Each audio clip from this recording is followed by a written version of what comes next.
Hello everybody, my name is Average Election Enjoyer here on September 9th of 2025, and I just want to quickly talk about the special election today that will be in Northern Virginia between Republican Stuart Whitson and Democrat James Walkinshaw.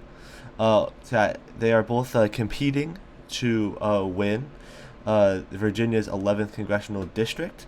This is a big special election here today. If Democrats can win this race, then it will cut down on the very slight lead that Republicans have in the House of Representatives. Mike Johnson, it would be a bit of a disaster for him. The seat is being filled after, unfortunately, a longtime Democratic rep Jerry Coley passed away from cancer in Maine. The Democrat is James Walkinshaw is heavily favored in this election. Uh, but it will be interesting to look at, see if there's this continuing trend of Democrat success in these special elections. Will be interesting to see if this trend continues. So, as you can see, this election takes place Fairfax City and Fairfax County.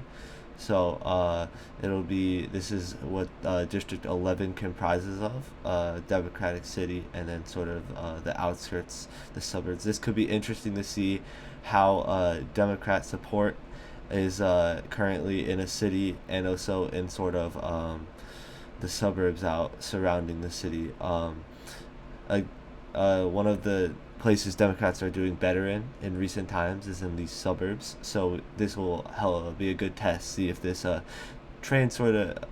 this sort of trend continues um, in these special elections here, and if that's going to continue, because this is a House of Representatives election, so expect some higher turnout than what you might see in some of these really local special elections for small offices and for state house and state senate seats. This is likely to be a higher turnout election. And also, finally, Virginia is a unique case where they are especially affected with the amount of government employees they have. So it is going to be interesting to see if Trump is just uniquely unpopular here in Virginia, uniquely unelectable, or we might see if Republicans can do well. Virginia used to be a Republican state as recently as the early 2000s. It's only recently sort of flipped to the Democrats. Well, in terms of history, relative, it has only recently flipped. So maybe it could be interesting to see if it see 150,000 votes, a lot bigger election might have bigger implications if we see a dramatic overperformance like we've been seeing. I read somewhere, James, that the Democrats have been overperforming by somewhere near 15 points in these elections, special elections. So it could be interesting to see um, if that sort of trend continues. So we can go here to sort of see kind of breakdown over the past elections. As we could see, let's start here in the 2010s. Or actually, let's start with the first election. Jerry Connolly, the late House of Representatives member, unfortunately passed away.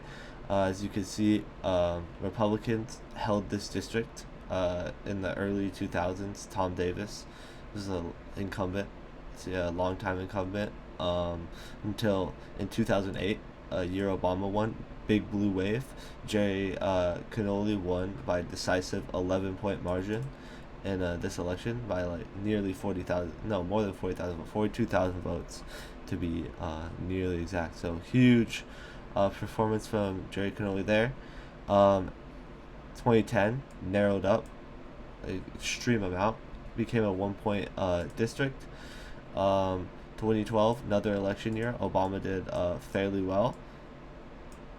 Ends up being a large margin, a 25-point margin. And even in 2014, which was a very good year for Republicans, 14 points.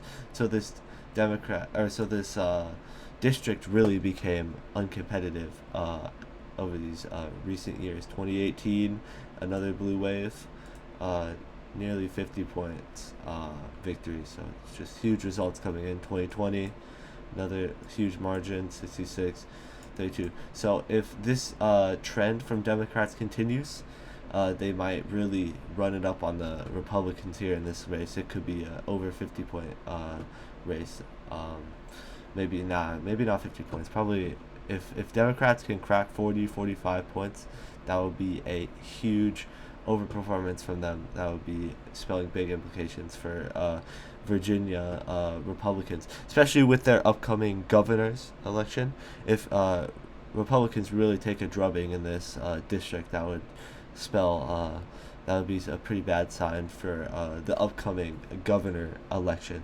So Republicans would be hoping to try to keep the margin down as much as they can, even though it's a 2-to-1 margin in these most recent elections. So it's kind of sort of bad news for Republicans here. But the biggest bad news is now they can only have a couple of if Democrats, as they are favored to do win this election, it cuts down the House majority quite a bit. A couple dissenters, a couple Thomas Masseys, and there you go. All of a sudden, you can't really pass the legislation you want to pass anymore. So this could have big implications. And as you see, Democrats have won this district since 2009. At least in statewide races, Democrats have won this district ever since 2009, when a Republican governor and lieutenant governor both won in this district. And from there, it's been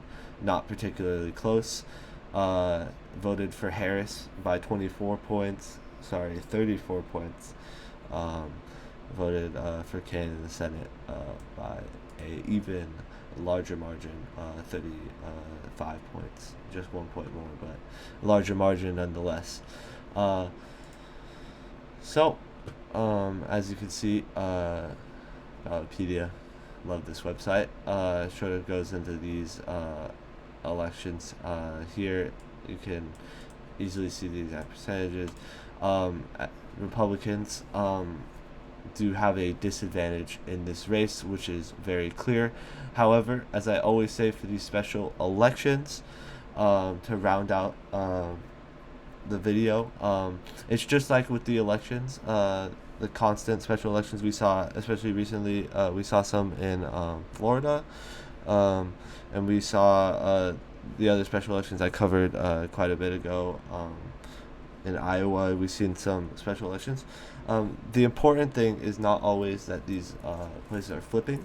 A lot of election these days, with how polarized our country is in terms of politics, it causes a lot of elections that aren't particularly close. So when you're looking at these special elections, you might see 20, 30, 40 point margins. However, it's important to see as an indicating factor which party is sort of overperforming in these elections.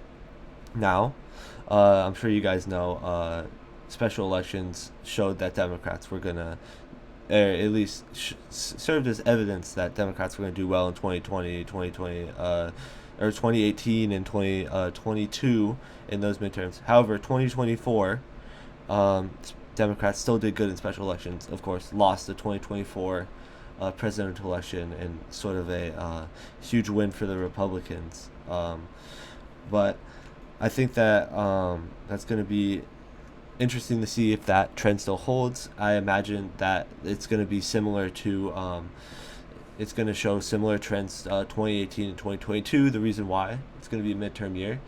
Special elections, one of the big characteristics about special elections, you see a lot of low turnout. This election, 150,000 people expected to turn out. However, if you were reading some of the numbers earlier, actually we can quickly look at that. 200,000 and 134,000, so 410,000 people voted in the general special election in 2024, a presidential year. If we go to the midterms, only about 290,000 people are voting in this election. Then this is just a midterm. So special election drops all the way down to 150,000. So as you can see, less than a third of people who voted in a little less than a third of people, or a little more than a third of people who are voting in this election are going to be voting today. So this is going to be this is kind of shows how special elections, you don't see as many people voting, and currently it used to be actually Republicans would have the turnout advantage. Republicans used to be, and especially with Mitt Romney, his supporters used to be college educated voters.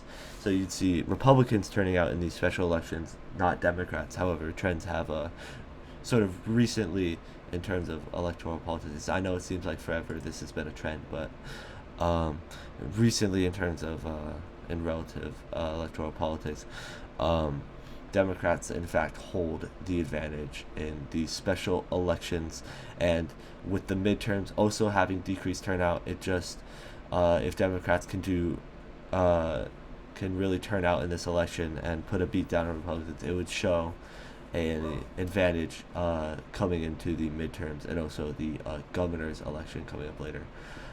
So I hope you guys enjoy watching the video.